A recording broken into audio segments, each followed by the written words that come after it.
Thanks for coming back for what will be a longer recording. So the title AEC data like source code is not trying to be a direct copy, but stealing a lot of good ideas from source code, how things are stitched together, and so forth. So we'll just get into it. There we go. Sorry, I couldn't have my mouse. So when I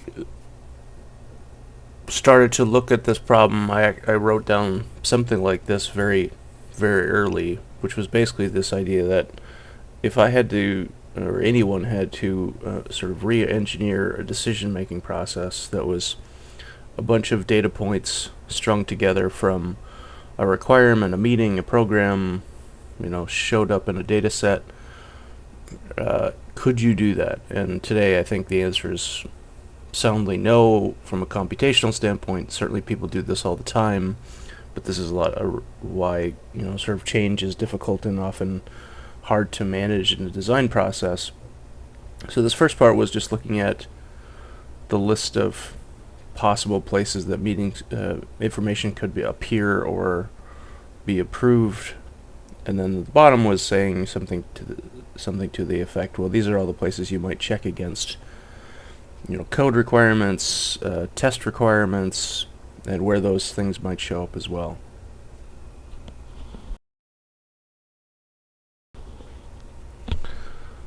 So it's sort of less computational graph, but if something changes, where do I look? So you could even start by sort of making the decision-making process, so traceable knowledge, maybe not the right, might not be the right term, but could you sort of retrace your steps? And at the same time, there's a sort of a recognition that, and I'll go back one here, at least from my perspective, we're seeing a lot of computational approaches being applied early and late, and that's designed into pre-construction. But the way I would say the single owner tools, or maybe a better way to say it, is like if you can ignore everything else and own the world, like if I can generate everything myself, then that's easy.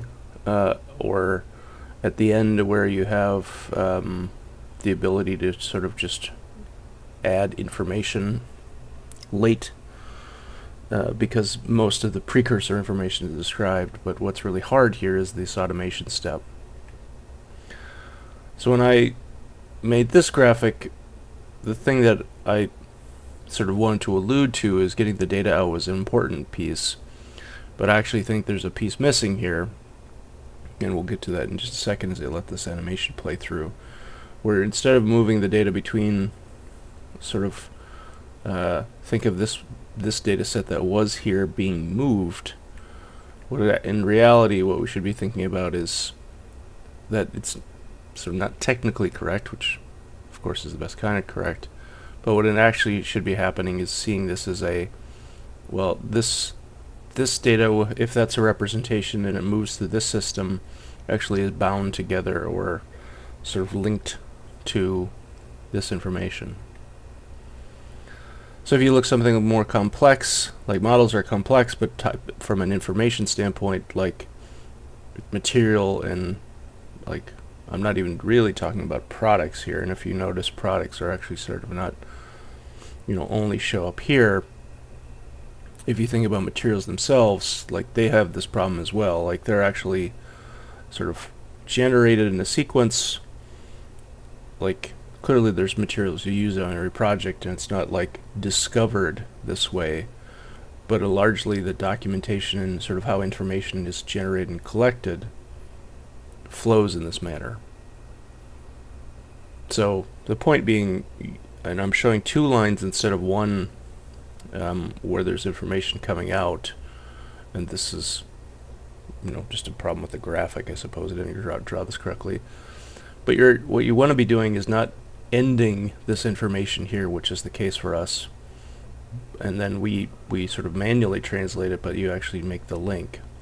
And so like in this graphic where it was meant to explain that you could go home and things would happen and analysis would happen and maybe new options would appear for you, and in this one where the idea that once the data is out, you can run continuous processes on it, it was missing this key component, which I think is an important one that we can't sort of gloss over. Like, you can't have a workflow that just results in one data set, or in data sets that don't result in information being sort of stitched together. So when I looked at, sort of corollaries or parallels or just things that looked like the right thing, it's pretty clear to me that there's a lot of things in software development that look the right way, but like, to me, this was the key. And the fact that what's actually happening here is this import statement really is, it's import in a while you're working, but in a practical sense it's make a link. So like, this library that's just been imported is not loaded and stored in this script, it's actually just referenced.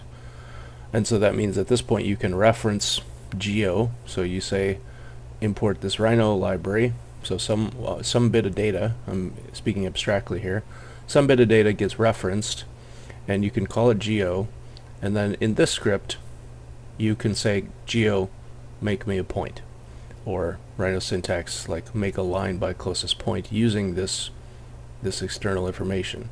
So I'm being very generic in saying this happens to be a library. It could be a another piece of code, but at the end of the day, what you're actually doing is you're linking two concepts together, and it's a really important one because it's useful for people. So if I sort of step back here, once they're linked, you immediately get the ability to sort of use this information in a sort of simplified way. It gives you helpers to say, well, I know this library is loaded, so I can give you all the options that are there. But when you want to apply automation to sort of evaluate scripts or programs that's over a larger scale, like this is a simple little Python script in Rhino, but if you want to look at a bunch of people's work strung together, this is what allows software tools to really evaluate that when you're not looking at it. Like, somebody can, a checking system can parse this, a continuous integration application can validate all the steps because the data itself is actually stitched together, which is a meaningful concept, and I think a really good one. What's shown here is actually something pretty interesting, I think, because it points to a very interesting concept of actually mixing two data sets together, and understanding that you can actually have foreign data in sort of other data sets, which is a confusing concept at the surface, but I'll just try to see if I can explain it and see if this is actually, I think, something we should want to explore. So what's actually happened here is someone, and I'll replay the video, someone said I actually have an issue. So what they typed in was some text that says, make a new to-do. Once they saved it, what actually happened is something parsed that text, made an issue, and replaced it back in the source code that says, okay, well, that's actually issue 123. And it's interesting to sort of conceptualize what this actually is, because this is one data set with some foreign data in it, where the foreign data actually is a totally different data set, right? This is a task within source code. Now, it's interesting to think about, but at the same time, it's a little, if like the only thing that knows how to evaluate this task is this application. But it's a very interesting approach, and if you can make small applications that can directly work on the data, then this is 100% replaceable. Anytime you see this syntax, you could say, well, that's a task. And so this idea that you're actually sort of stitching together two concepts, I think, is quite interesting, and actually the way you stitch them together is by embedding at least a piece of the data in the foreign information. So this is what I was doing a lot of hand waving when I put this together, and I'll get this out of the way. The idea that you do something similar when let's say you're taking sort of a material and you're inserting into a specification, what you'd probably be doing is making a pointer in the list here to say, sort of the specification I'm in. And then in the specification, you might actually say, well, actually, I'm this value in the material list. So you can actually sort of stitch these things together.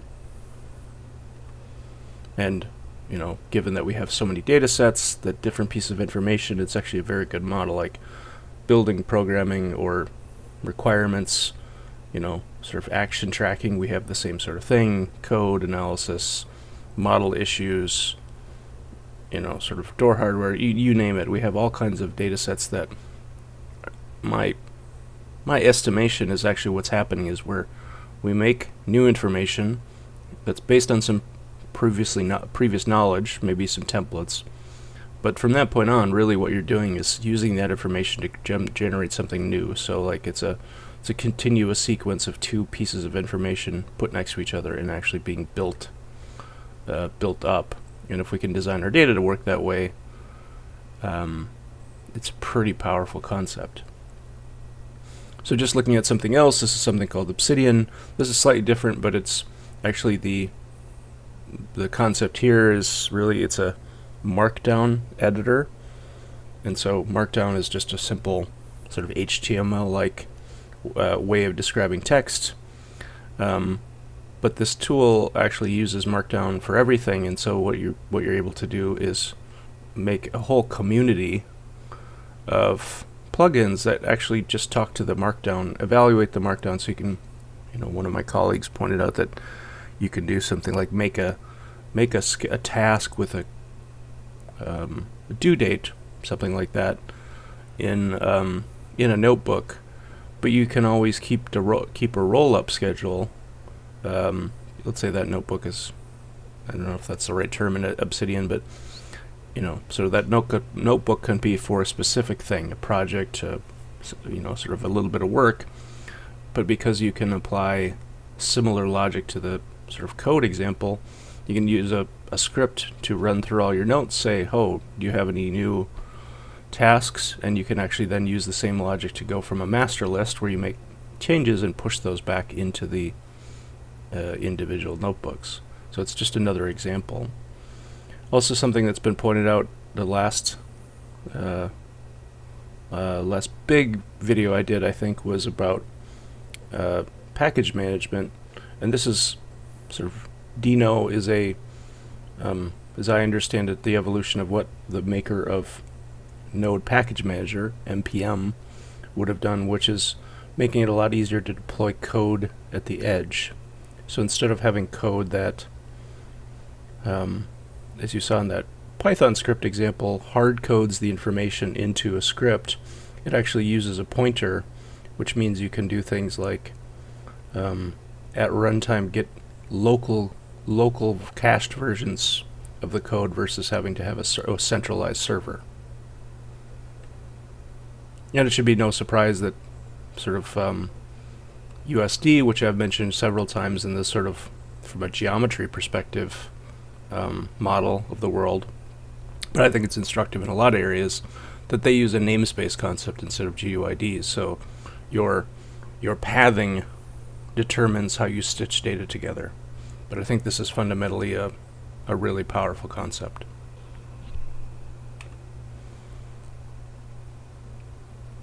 So it's maybe not clear yet, but like the path I went to is like, well, there's a lot of stuff in there that I just showed, those examples, that like if you could get our data to think this way, like stitch it together, make it easy to do such a thing like that, is it sort of more like source code in the way it's managed?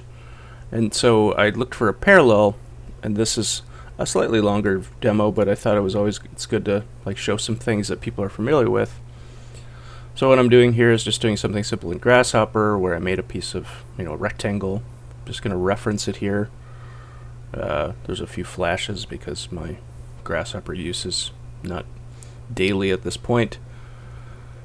I want to grab the area of that rectangle, and the next thing I'm going to do is get a panel, And there's a nice sort of rudimentary thing that panels can do, which is stream data to a sort of file. I don't even know what kind of file it is, but it's probably some comma separated sort of thing. So I'm just sort of saving that, but it's actually going to be updated continuously. So it's always publishing is the way to look at this. So if I go into Excel and get it in the right spot, I can reference this data.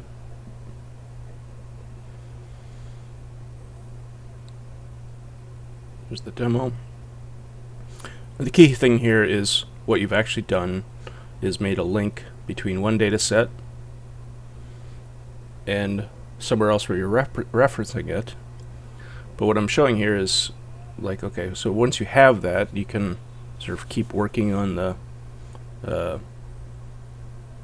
first piece of information. I'm just making a bunch of copies, so there's more than one entry.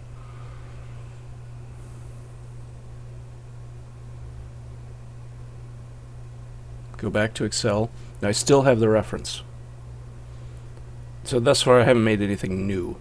But now what you can do is actually in Excel, you can make new data that's linked to that, and if you update one, you'll update the next. It doesn't happen automatically, but basically I'm just doing something trivial, which is multiplying by, 0.8, who knows, and then I'm just going to round the value. And it's going to fight me here because I forgot to put the second character in there, or the argument. But what the point is, what you're actually doing in this workflow is you're stitching two data sets together, and one is being used to create the other. The only sort of nuance here is it's transient, right? It only exists in Excel, which, if I skip ahead a little bit, make some edits, and now I've refreshed that data, what you can see is I have reference to old data that can change and modify. I would really like to have versioned this instead of just streaming it, but that's fine. But the point is I've made new data linked to the old. So the problem, and I said this already, is the only thing that's missing is one. It's like more than that. Only Excel knows how to use that link, just like the sort of task in source code example. But the source code example is pure source code, so anybody could make a tool that does exactly the same thing. Whereas, in the Excel example, it's the only one that knows how to use the link, and it can't be done on the data itself. It has to be, sort of accessed through an Excel library, where I think the model we should be targeting is much closer to source code, which anyone can parse it as you need it. So there's this concept that comes out of earlier days of the internet. It's not the earliest days of the internet, but it's called linked data, which actually tries to do this sort of thing, and it does it in two ways. The most common way you see it is actually linking definitions, but there's a more powerful version that I think is the most interesting one. So if you're sort of interested in following up in the history, there's a very good sort of TED Talk. There's two TED Talks by Tim Berners-Lee. The first one, like from 2008, I think, is the one you want to reference here, which is about semantic web. Was a sort of a term coined about, sort of describing information in the web. But this talk is about linked data and what that actually means. And I won't try to play that, but where you see this today, you would be right to say that, well, that's confusing. I've never run across these terms. Well, because it's not really used in a industrial sense, if you will. It isn't used in the industrial sense in web searches, though. So when you search for a person on Google, let's say, all this information is coming back to you because what somebody's done is they've actually, if you will, decorated the information about Ben Franklin with semantic data. And the links part means that what they're saying is, well, the concept of a sibling, I don't want to define that myself. So what they do is they reference a sort of library or a web page that says, well, a sibling is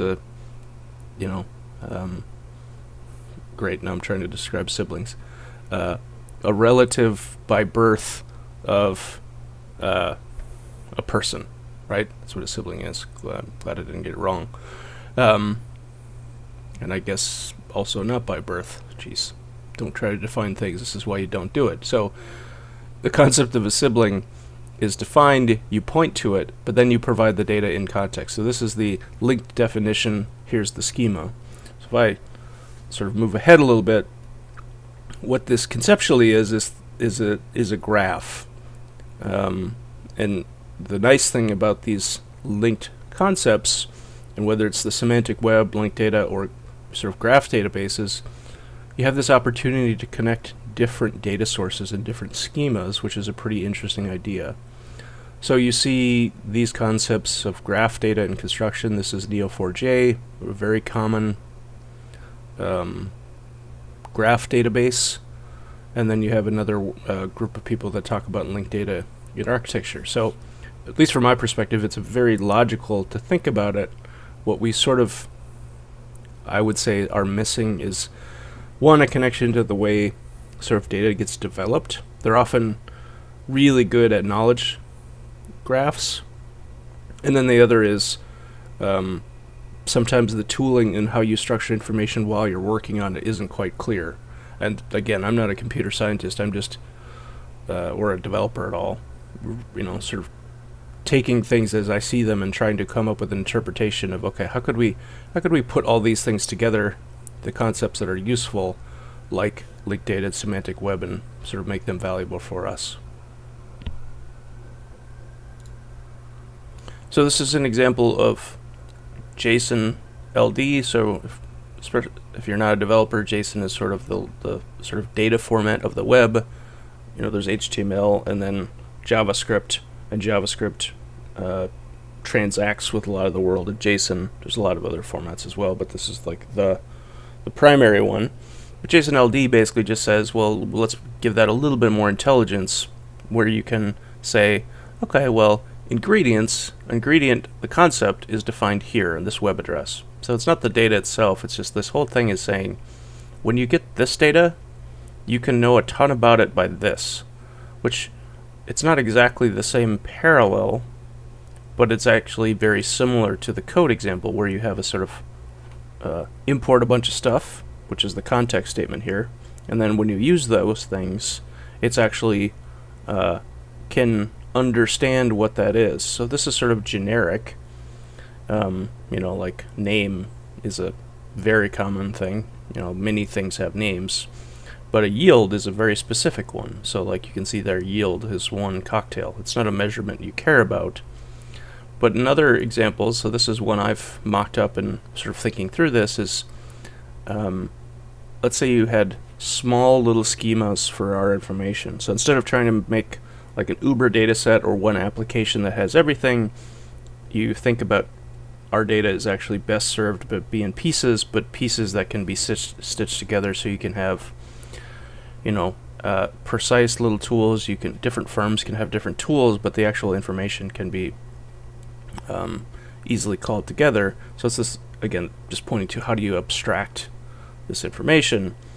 And I'll point out this thing right here, which is at the top. It says something like what PR. I think PR is supposed to be project, but I'm doing something specific here, and this parses, but I don't know if this is like I'm making stuff up here. But what I'm really saying is actually pointing out this really valuable thing that's in the linked data world, which is a type to link. So the first thing it says is, like, if you were to evaluate this next thing, what you'd get back is site geometry, which is quite an interesting idea. Like, just looking at this information, if you think about yourself as a machine instead of a person, you now could know that, if I need to grab the site geometry, or if I need to evaluate whether this information is still valid in reference to the site geometry, I will then evaluate the link that gets the site geometry, and that can be a different data set. So what this actually starts to point to is sort of doing exactly what we've sort of pointed to in the previous example, which is say I can have a small little schema for project information. I can have another one for site, maybe not site geometry, but you sort of parse it into pieces. It itself can have smaller components to it, and you can then even link things to that as well.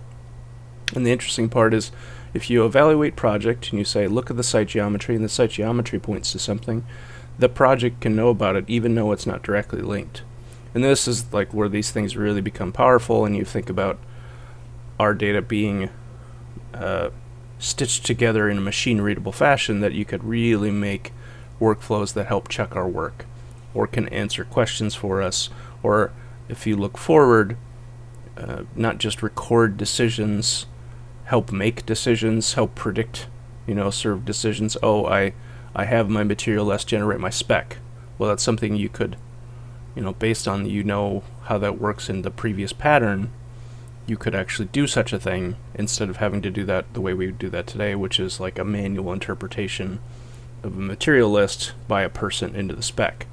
Not say you'd get all the data parts right, but it really points to, if your data worked in a different way, you could stitch it together and make tools that help this process.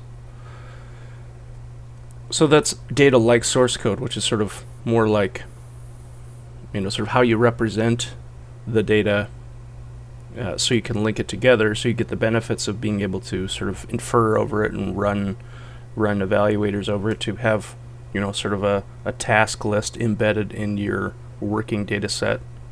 But there's another concept that I mentioned, that the semantic web linked data stuff is not something you've possibly heard of, because it's not really used in software.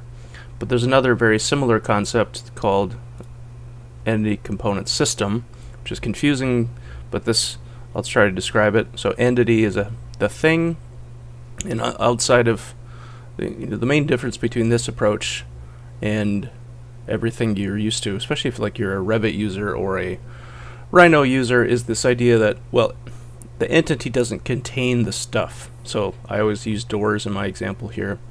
An entity is the concept of a door, maybe some unique identifier like a big long GUID, but everything else is a component. And that means it's actually not inherited. So like when you get a door, you get the concept of a door, but you don't get anything else. And what you do as you sort of define traits of a door, like its geometry, its relationship to a wall, those sort of things, you're actually adding components, which has this very nice sort of capability in that it actually is easily represented a graph, and it allows you to distribute the definition of something, and we'll come back to this. And then finally, system is actually, if you do these things, it's easier to write software that makes sure these components are up to date versus having to sort of evaluate everything. And we're familiar with this in a lot of the BIM tools today, like if you make a change on a property of a door, you own the whole door, versus in this model you actually just own the property component, and it could be one property or it could be like 3 properties. And so this allows sort of unique ways of solving this problem. It turns out this is actually being recognized. If you look at the new 4 data exchanges, they're actually using exactly this. I hid it, I suppose. I'm not certain why, but behind this, you can see they're actually using an ECS model, and that they're pointing to this fact that it actually can be easily read in a graph database. So you're seeing this coming together of these two concepts, something that for me has been sorely missing for quite some time. And it's quite interesting because it's happened in the last 2 or 3 years, and we'll get into where this comes from. It comes from the gaming world.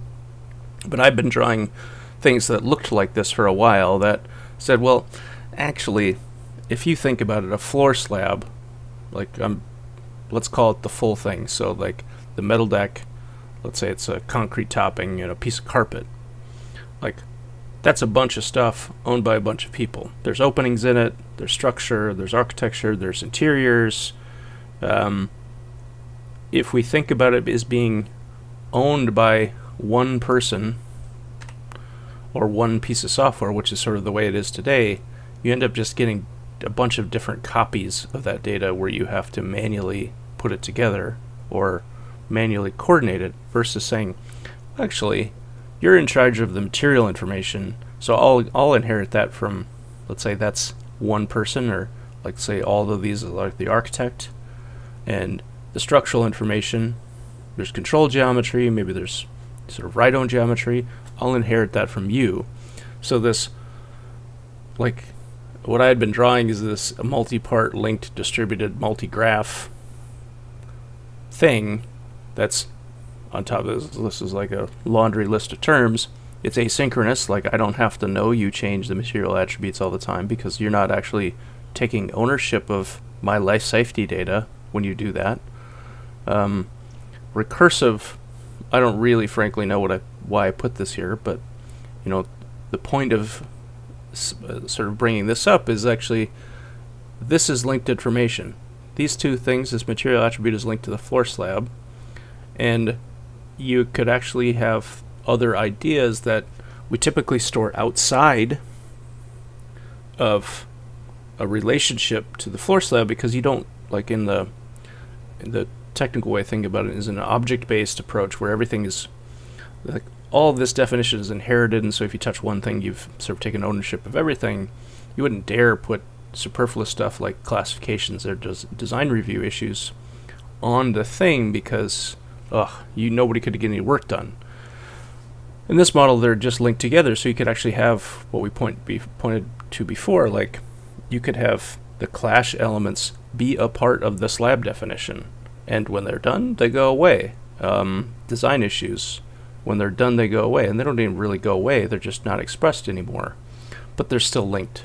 So you can actually go through and, like, what are all the things that happen to the slab, and you can assemble that information. So ECS is sort of the long-winded there. ECS is the way to do that. So I'm going to try to do the basics of, whenever I point to other industries, say what we're stealing with something, and ECS is the one that comes from the game world. So the first thing is the player itself. This thing is an entity. It doesn't have a whole lot of information associated with it, but if I go, so location is a component, its mesh is a component, physics is a separate component, material, collisions, there's the alligator that was going to get it, but the reason they sort of designed it wasn't for the same reason I'm describing we should look at it.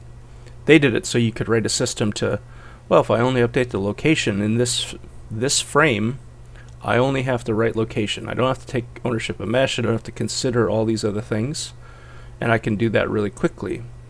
If I move forward here and the mesh needs to change there, or when I'm about to land I need to consider physics and collision, that's when I do it. I don't do it all the time. So it actually makes for very efficient computing systems that you can write a collision system, a physics system, a sort of mesh deformation and animation system, and a location system. And in the gaming world, those are pieces of software. In our world, location very much might be independent of material. That's a very logical thing to think about, that, someone places it and someone else, some other firm, some other entity, if you're talking about design versus construction, someone has cost data, I only have the material or the quantity, or those sort of things. And so this allows you to break up those relationships. In a little bit more, close to home example, and is like something as simple as a space. And I had this same owner, which is, instead of thinking about it as a multi-owner problem, it's like, well, I need multiple representations of something. So this was meant to be a room. And for all kinds of reasons, we know we have the need to represent it in different measurement types. So you could call the area geometry, or you could call it a property. Doesn't matter to me. But the point here is saying, look, I have one net measurement, I have a gross measurement, and meaningfully I'm going to probably do this with geometry if I want to be precise. You could auto-calculate it, but at the same time you might want to change it. And then I have, let's say, the energy volume. So the 3D geometry for energy calculation. So today this is, well, you can have this one in one tool. If you want to make this one, the second you do that, it's in another application, it's broken. So let's say this is design and this is operations, and somebody makes new space boundaries. They're totally disconnected. And at the same time, we do the same thing during design for either one of these into a sort of a energy analysis volume, again, disconnected. But what you sort of map out here is that entity can have all these things attached to it. So it's geometry and properties, and this isn't literal, this is just sort of the pieces, what they sort of come together. And so you can actually stitch these things together. And this is where the terminology, and this is, I'm very much working through this because I can't wrap my head around the exact way to describe this, but let's say the first place this space shows up, let's say it came from a program, so that would be an input to, sort of this. But the first place it shows up is in ArchiCAD or Revit as a space. Okay? So what you're doing is you're making the component, and you've also made the entity. But let's say you then link that information in and remeasure it, and you make the gross area, and you can do that in a different tool. So what you're actually doing is you're sort of making a link to that data, and by making the link you get the component, but you actually are inheriting the entity, which means now this thing is actually another component of the entity. And you take one step further and you sort of put those things into each other. So now I have one entity that has 3 representations, and they could be done in 3 different tools. So this is sort of the basics where you're not actually trying to duplicate the geometry, but if you do this, what you're actually saying is, I have not taken ownership of this component, I've just referenced this component, it's meaningful to me, like maybe the walls came from this file. I'm making a reference, and I'm making it copy, so I'm cloning it and linking it, and now the inward data is still preserved, I can still reference it, and then I also have a new, if I want to share it, an outbound stream. So it's not 2 lines, and that's why I'm trying to sort of work through this sort of way to describe this, is that you're actually doing a sort of reference clone publish versus a dead end like import where you've lost the connection here. And you can imagine the benefits to thinking this way of like these different representations and like different properties being components being worked on by different softwares, because this could be different people, different companies, contractor design, operations design, construction happening all at the same time. But actually you get this benefit too, is like if this changes and I'm derived from that, and you've done the work to say I can just know when geometry changes, or I could just know when the material component changes of that space, and the one I'm relying on in the energy calculations is, let's say, actually coming from here versus coming from there, you can make a workflow that can check your work, going back to the sort of very basic initial question. And to me, this is what computers should be doing for us, help us know when we're consistent and not consistent.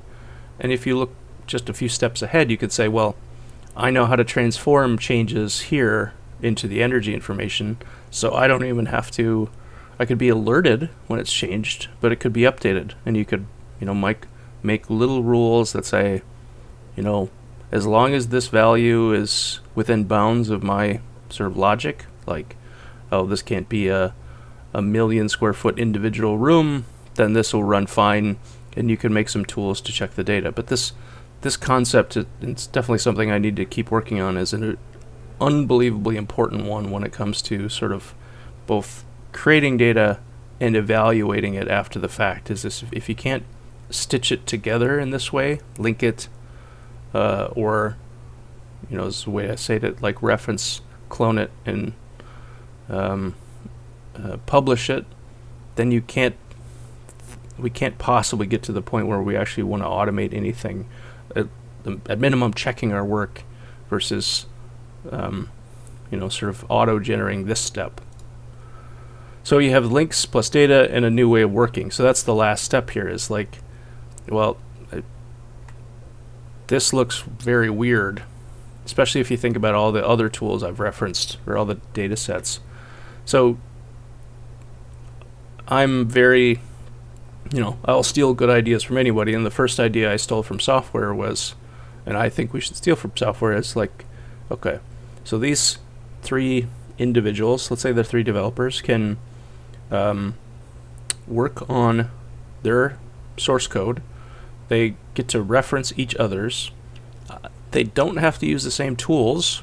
There's reasons you might use the same tools within a same company, but largely if you're just sort of working on a single piece of a script or something like that, and you're not using too many plugins to the sort of the IDE, which is the integrated development environment. That's what these are sort of generally called, but some people call them code editors, or there might be a line that's different. What they're able to do is work locally.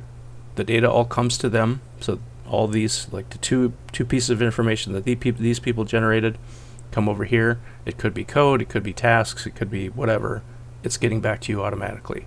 So there's a cloud involved, but the cloud is distributing and orchestrating the information back to you, so you don't have to do anything, which is opposite the way our world has been developing, which to me, you need to think about these 3 big shifts. Externalize the data, link it together. If we look at an ECS model where you link components instead of the whole thing, so component being the geometry of a room, or one of the geometries of a room. And if you then say, well, I can reference that information as necessary in my workflow, you're able to really think about how we could modernize our industry. But the big shift is we got to get away from this model of that people are the interfaces in the cloud. So the cloud is fine. It's that I have to go to the cloud, to a web app here and a web app there, and if I want to get data from this cloud to that cloud, there might be an API, but the odds of that being something you can write or initiate, and there's so many tools growing and growing. What actually happens is it goes from this cloud, it's got some duplicate data that you need, goes to you, then you have to go back here, which is just clumsy, and it's a bad user experience, and it makes this sort of stitching impossible. In the long term, you could obviously do something like, well, if there's a standard API to talk to all this data, you could go direct, and you wouldn't have to be sort of doing what I'm proposing in the next step, which is to say you need to put a layer where the data comes to you, just like the software world, and then actually the quote-unquote IDE, I think I've called it the design integration environment or data integration environment, whatever this sort of little piece of software is that you can actually work in and make logical connection between tools. This is the sort of model we would have to go to in the short term, because you need the data to talk to each other directly versus having to talk to an API. Which is, don't get me wrong, I'm doing all this work because I think going through this, all this work because I'm just interested in it. I'm doing the work and trying to put it on the internet and describe this to you because I actually think this is the biggest pivot we have to make. Thinking about data being sort of always available to me, and so I can directly reference it and use it, and by using it I've made strong links between it. And to me, this is the way we solve big nasty AEC problems. So if you think this looks like something, there's actually a term from the mechanical space, which of course, mechanical and that world came up with the word digital twin. They also came up with digital thread. And digital thread is exactly what I'm describing. It's the connection between all these pieces of information. There was, after the Grenfell fire, there's a new term that came up, but I think it means the same thing. They use two terms, a golden key and golden thread. The key is identifiers, I think identifiers are good, but you need this actually stitching together the data, in my opinion. And then the thread is the same thing, which is you can always sort of go through the steps, and I'm doing this, you can't see me, but I'm moving my finger around, like, moving between the data like I showed in the previous graphic of stitching the material together. So what do you call this, and how do you describe what I'm describing? And like I said, I'm sort of struggling to come up with like an easy way of describing this concept. Like what I showed here was, I described it as reference, clone, distribute. So you reference this one, make a new one, and edit it, or copy it, or just use it directly, and then I said publish, actually did not distribute. But that's a mouthful. And so what I'm constantly looking for is parallels, or sort of things you can sort of keep in your head. And I do a little sailing, I'm not very good at, but what you have to learn a little bit is the basics of knots. And so there's knots, and that's sort of the term that everybody uses, but there's actually sort of subsets, which is bends, which are actually if you're to tie two ropes together, or sheets, or lines, depending your parlance, that would be a bend. But when you take one rope, or one line, or one sheet, and you tie it to something else, that's called a hitch. And so I like to think about this, and I think it's the right way to think about it, is like, actually this is hitching information together, which if you're an American, get hitched is actually the same rough derivation, putting two things together. But the key thing is this hitch is a good catch-all for things that are like the same or different. So back in that source code example where you could type and make a task, those are two foreign pieces of information, but you're actually stitching them together. And that's why I like the hitch example. Certainly you'd have like in the spaces example I just showed up here, like it's actually one entity, and the entity is stitched together. So there's sort of many levels to think about it, but I like, hitching data, it's got a little Wild West to it. It's a very American term, but it's also got a sort of references in what it actually is, which is this sort of putting things together, and it follows the digital thread, because if you look it up, hitch is sort of a to yank or pull from Old English. They don't know what it came from before that, but it actually fits with the thread. So you're actually stitching, connecting, making the thread, and the linking concept is called hitching. So I'm not married to this, but I'm sort of going to throw it out there as a good way to think about it, because it's an important one. So instead of terminating with a dead end, what you're doing is connecting two pieces of information together in such a way that they're linkable and evaluatable. In a real world context, this means if you had like a model and some life safety data, what you're actually sort of starting to wrap your head around is, I hope, is that, well, this is the model component, that could be the data component of life safety, and you've actually sort of hitched those things together, and they can be forward information. This is like a list of stuff that would show up in a life safety calculation. There's a space, not necessarily the same thing, but they should be connected. So when you revisit the initial idea, this is certainly how you conceptually would get there. Now, if you look around here, you actually sort of say, well, I need to make this digitized in a format that's machine readable. It's not today. This is not machine readable. Renderings are quasi machine readable. I had the word board here. Board is machine readable. What I didn't do a graphic for, but it's interesting to think about, is like in this little thing, like let's say you replaced a material with instead of a space. So think of this as a material. This could be a mood board, and what you're actually able to do is in a separate piece of software have a different representation. So this image is the starting point of this material. that's the wall finish, let's say. And no longer would that be sort of just orphaned in that board. It actually could be evaluated. But what you really, it's not an easy task to think about it. You actually start to have to figure out ways to make these apps stick together. So you should be not surprised that I think we have to sort of totally upend the way we think about this. But it's not a undoable thing. It's just work. And I think it's worth as well valuable to do and think about. So conceptually, this is what you get.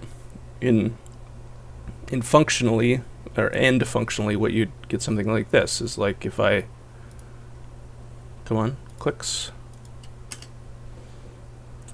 something needs to be changed or something doesn't work down here, where do I have to go back to find the issue or find where I have to revisit it? So could be that it has no effect here, but actually, it doesn't meet this program requirement. Or that step could be right there. Or if I need to make a change because of, client requirements or something like that, that can happen here, and I can evaluate it the other direction to say, well, actually, everything else is fine, but there's a change that happens here. All of this is uncomputable, and this is how you actually need to start to think about doing that. And when I say you, certainly a we. And the key thing there is this doesn't actually have to happen on one side of any fence. I'm showing design and construction. This could be design, construction, operations, into renovation, what have you. And if the data is shared, or this design team took over the renovation, you would just need the minimum information here because maybe this is proprietary. The point is these systems need to be able to design to solve a problem independent of contract type. That's something I'll go for, and this is how you get that done. And today, this is still, sort of would be a sort of help me as a human understand this problem, but it's absolutely the case that this is a path you'd get to computability. Like, help me generate all the other things. If I make this, what are the things I can auto-generate, and what are the decisions I need to make? And like each one of these steps can start to get smarter in the fact that I got some data here, and it's I know how to evaluate. I got the room geometry from the design model. I can make the energy model component of the room, and I got the material information from the spec or room list or something else, and all those things can auto-generate and be checked for consistency like I tried to show in the beginning. And finally, like, you actually can do branching. Like, this is just inherent in the way we should be thinking about data in the future, is like this is actually a new branch if that needs to change things. But what's next step? So this is a long one. I apologize. It's sort of meandering, talking about source code as the basis of thinking about our problem, looking at how linked data is an interesting idea that starts to point to being able to solve this, how this entity component system, which is just breaking things down into smaller pieces, when you combine those concepts, can actually start to make really powerful ways of thinking about our stitching our work together that can be evaluated and automated and computed to help us do our work. But clearly there's a bunch of sort of more things to describe this, like flesh out what that hitching idea really looks like and what the benefits are, because it is really hard to wrap your head around. But if you are looking for examples that are in the wild today, if you reference like an IFC into Tekla, and Revit does the same thing, it just doesn't have the user-facing tooling yet, I would say. Is like if you reference an IFC in Tekla and you want to modify a shape, like you want to say put some holes in a beam, what it's actually doing is referencing the IFC. When you want to put holes in it, it makes a copy, so it clones it. Still links the source data, clones it, and now when you export, you actually have two things: the previous version and the clone. What's missing outside of Tekla is an actual way to describe that entity outside of the whole, which is like a beam or a column. So we have examples of this in the wild, and this is very much like I think a lot of the big software vendors think they need to go, and it makes perfect sense because you can actually stitch workflows together versus making the dead ends. Change in version control is just inherent in making any of this work. There's work to be done to describe this, how this all works with these two, and the hitching stuff comes together.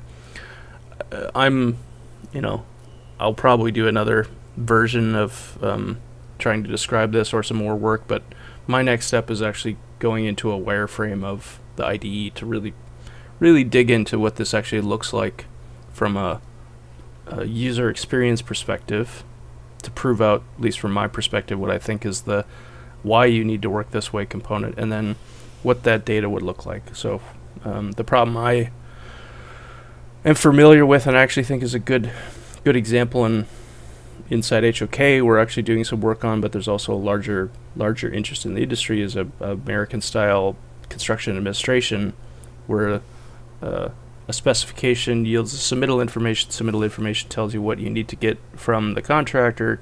Then there's a model that can tell you all the stuff that needs to be, all the individual instances. So basically, I think that's the place I'm going to go next with an IDE prototype. But I think just a one final note, like you'd be right to look at this and think, well, that sort of looks like maybe a blockchain, and maybe that can help with. And I think from if you need to make this static, encoding all these steps into a formalized process, absolutely. And this is obviously where you would go if you want to start to get smart contracts that can jump along the way, is you need to have stitched all this stuff together. But while you're working, I don't think it makes sense to think about this as a blockchain, but you would absolutely use the same technology. Blockchains are just hashes of hashes. This would just be, sort of, I know the hash of the previous version that made me, so if this hash is different, I know it's been changed. So there's certainly tons of things here that can grow on the top of this. I just want to make the distinction that, if you want to encode this for history to say this is actually how this happened, that's where I would think about, okay, point to a blockchain as a point to record those steps versus, just doing version control and change management stuff like we do in, software development. And if you look at this also looks a lot like Git. So this could be seen as a branch or a main, but it's a version of the main where all these things come together. And when you look into it, it should not be lost that they're all in the same family of how to solve things, hashing and what you do with hashes. So, like I said, I'm trying to, and I could be very unsuccessful of trying to stitch all these concepts together, and how we need to use them in a different, sort of steal the best information from all these different industries, use them in a different way than we're currently consuming them. Our data, how we sort of describe objects and information together, how we bring it together, and how we start to talk about a better way of working. I hope it's somewhat clear.